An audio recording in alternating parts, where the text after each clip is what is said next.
Reading to the Two First States is a space where children of all ages, including us adults, can learn facts about Barbados, islands across the region, and the world. In case you didn't know, October 11th was recognized this week, as the International Day of the Girl Child.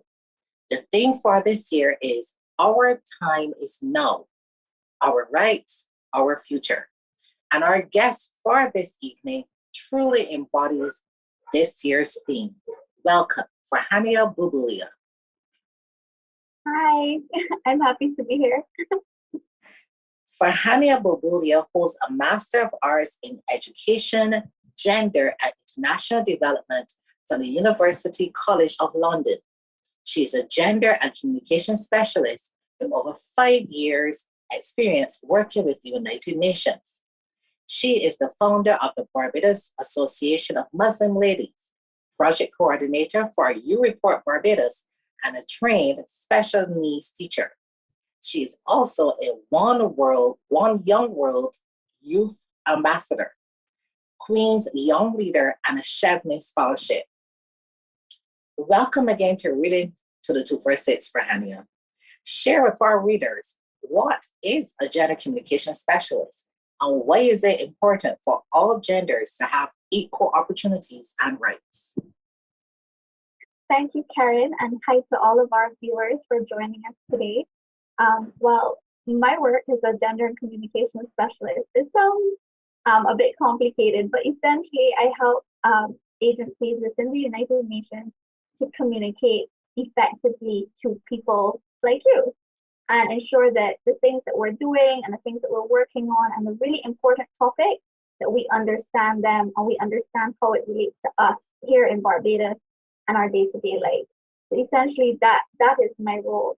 And the aspect of gender ensures that the way that we communicate is a way that treats and respects both men, women, children, and all people, so that we're not being discriminatory or saying things that are harmful or hurtful to others. Love that. Tell us a little bit about the book you've chosen to read for us this evening. Yeah, so the book that I've chosen to read is Rainbow Fish and the Big Blue Whale by Marcus Pfister. And I'm really excited to read this book because, as you will see, it's about not taking things at face value, but understanding each other first and foremost before jumping to conclusions. So I'm really excited to read it for you today. I love that. When we come back after the break, we'll go right into story time with Firhaana Bulbulia as she reads Rainbow Fish and the Big Blue Whale by Marcus Pfister.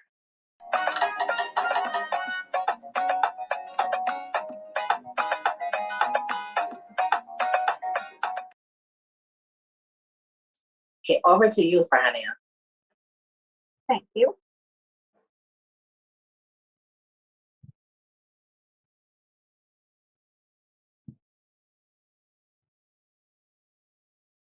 Okay. Rainbow Fish and the Big Blue Whale by Marcus Pfister.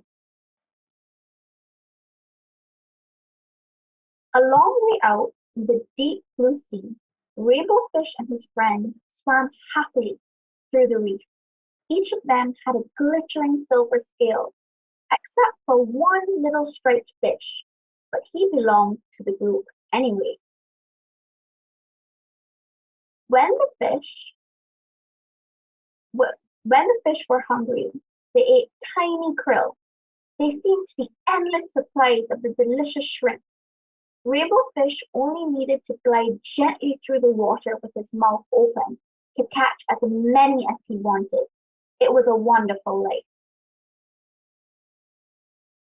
One day, a gentle old whale swam by the reef and decided to stay.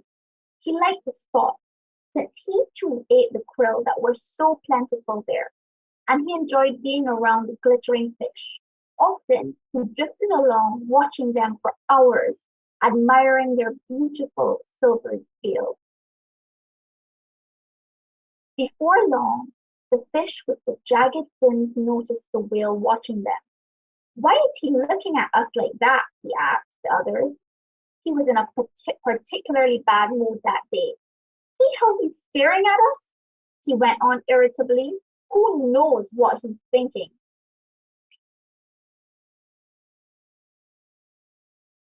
After that, all the fish grew more and more suspicious of the whale.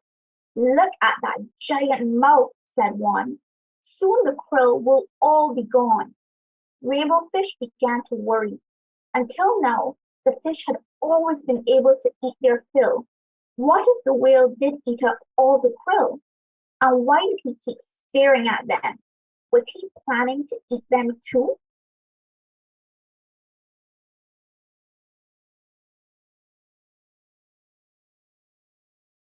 One day, the whale swam quite near the school of glittering fish. Panicked, the fish with the jagged fins sounded the alarm. Look out, he called. The wicked whale is after us. When the whale heard that, he was hurt at first, but soon he grew very angry. I'll show them, he thought. I'll teach them a lesson. So the great blue whale shot into the middle of the school and lashed out with his gigantic tail sweeping and sparkling fish in all directions. The terrified fish fled, racing towards a crack in the reef for safety. But the whale didn't leave them alone. He followed Rainbow Fish and his friends all the way back to their cave. The blue whale swam back and forth, casting sinister glances at the little fish. They were trapped. I told you that whale was dangerous, whispered the fish with the jagged fins. We have to watch out for him. After a while, the whale calmed down. He made one last pass, then disappeared behind the reef.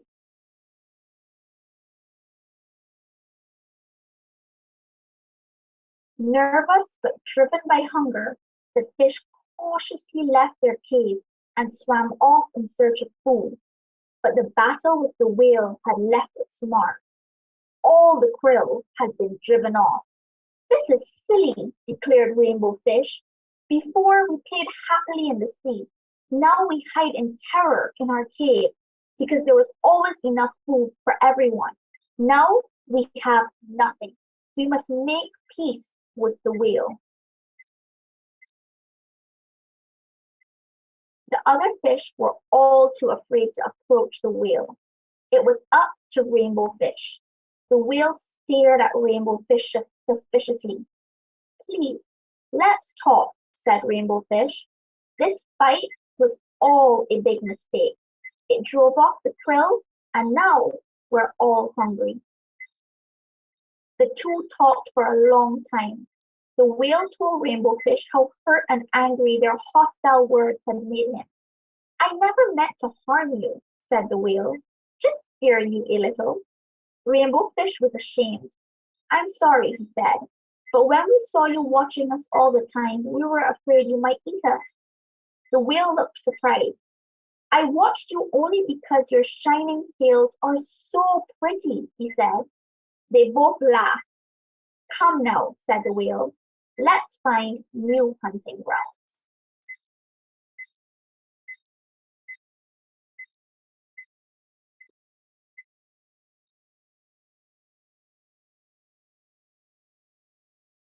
So Rainbow Fish and his friends, protected by their new friend, the big blue whale, swam off together in search of a new home rich with krill. And before long, none of them could remember what the terrible fight had been about. The end.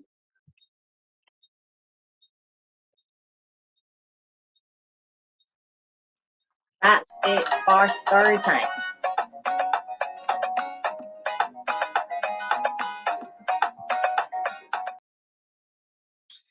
Now, friendships can last a lifetime. And once we look beyond the outer appearances, we can become so much more to each other.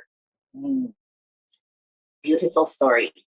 Tell us a little about the foundation you formed, the Barbados Association of Muslim Ladies, and why the work of this association is so important.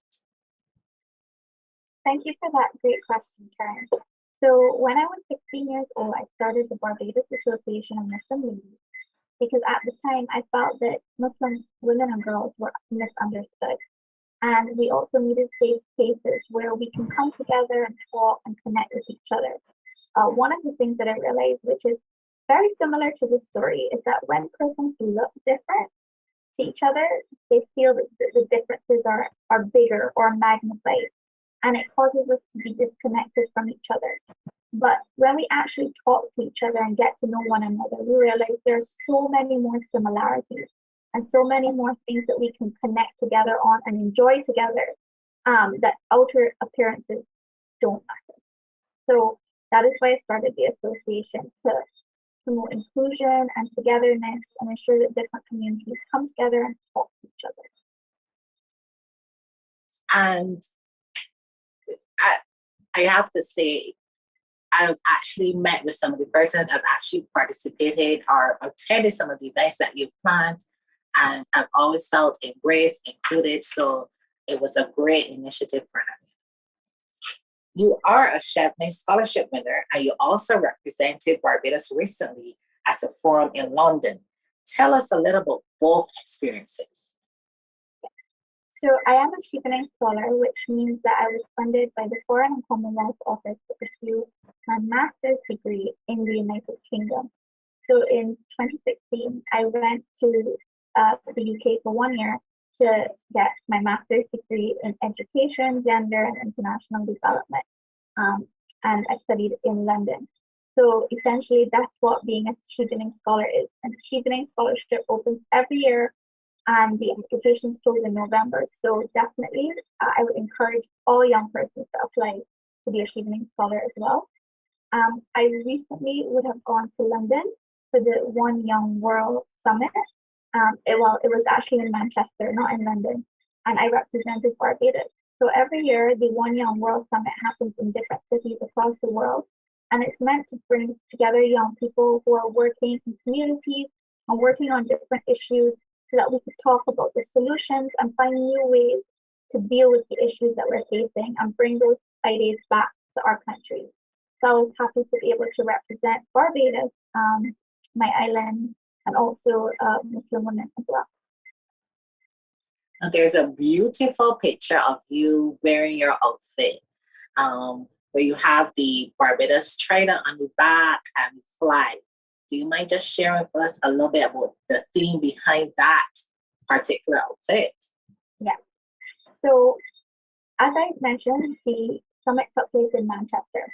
And Manchester was a city that benefited a lot from the slave trade and created a lot of inequality that continues to run within countries in our part of the world, so to speak. So I really wanted this to be a symbol for reparations. So the trident is actually made from the CARICOM 10-point plan on reparations. And reparations is really what are owed to countries of the Caribbean and other countries that have been colonized by the UK, as a way to bring about amends for the injustices of slavery. So the entire outfit embodies that. As you can see, it's a cape similar to what royalty would wear. And I wanted to do that because, the head of the UK is run by a monarchy, which was particularly, is a very unequal structure. So I wanted to show that we are the true kings and queens of our land, and it doesn't belong to other people. It belongs to us, and we should fight for reparations. Understood. Now, many people wouldn't know this, but we have something in common. We are both trained special education teachers. Yes. Can you share one of your most memorable moments that you had with a student? Oh my gosh. I think I have had many, but I would say one of my most memorable experiences with a group of students is while I was working at Charles F. Broome with and we had to prepare for African Awareness Day, and we got the students to do a dance, and the teacher said I had to lead them in this dance. And I have never danced before in public, and the students had to follow me. So that was a very memorable experience because they all danced a lot better than me, and I enjoyed my time there. So.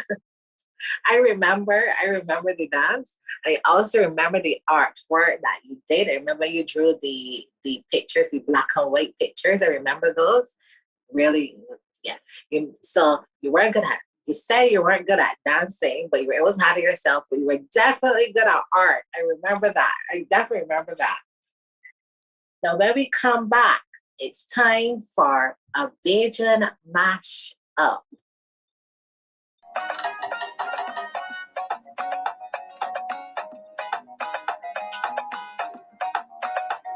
Here we go with our first question. Give an example of a dish that is a perfect friendship of Barbadian and Muslim culture. So I think I don't know if you classify it as a dish or maybe a snack, but I think samosas definitely everybody loves samosas, and I think it's grown in popularity, and I like to show the similarity between the popularity of fish cake and samosas. Like that's just it's part of our life and society now. We make all different types of samosas. So So, so how is it made traditionally, and how have we changed it to add a little Barbadian flavor to it? So traditionally, samosas are made with like vegetables or potatoes and or like meat such as beef or chicken, and it's wrapped into like a skin that is shaped like a triangle. And what I began to see is persons, for example, using saltfish or cheese and to make samosas, which is not traditionally what I grew up using, but now we're looking to branch out and see what different flavors and ingredients we can now put into making samosas. Well, I have to admit that I've actually tried almost every flavor. I even tried the saltfish. I even tried the cheese one, which had like a little quiche taste. But overall, I kind of like the vegetable ones. I think those are the ones I had growing up as a child as well. So I kind of prefer the original or the traditional samosas. Something that you are incredibly proud of as a Bajan Muslim. So I'm very incredibly proud of just the unity and acceptance in Barbadian society and the ability for us to just tell our stories in a safe way. Like oftentimes when, especially being a teacher, I think, and meeting, for example, other teachers like you, Karen, and everyone who I would have met at Charles F. Room as well, just the acceptance and willingness to talk and understand each other and share those stories with others. I just love Barbados for being a place that is like that. So I'm very proud to be a Bajan Muslim. I love that. Which secondary school did you attend, and what was your favorite subject? I attended the St. Michael School, and my favorite subject was social studies. And I just really enjoyed it, learning about different issues and talking about them and so on. Interesting. That's probably why you ended up being a gender specialist, because you were so engrossed in discussing all those subjects. How many countries have you visited, and which reminds you the most of Barbados? Wow, that's a hard one. I'm not sure how many countries in total I've visited. Maybe like 20. I think. Um, but I would say there is absolutely no place like home. There is no place that I went to and be like, this reminds me of home. I've always been away and been like, there's no better place than Barbados, and I always enjoy coming back and being here. So I can't say there's any place that absolutely reminded me of Barbados. We're one of a kind, which is good. No, one of a kind island, one of a kind people. I agree. I agree. What is your favorite Bajan game, or what was your favorite Bajan game that you played as a child? Oh, yes. So my favorite Bajan game was cricket, and I wanted to be a cricketer. I so badly wanted to play for the West Indies team. So badly. I don't think either of us would have qualified. I don't No, think I would have qualified. I don't think that either of us would have qualified. I don't think I would have qualified. No, no, no. no, I really enjoyed it. Hey, that's it for Major Mashup. When we come back, it's time for Simon Says.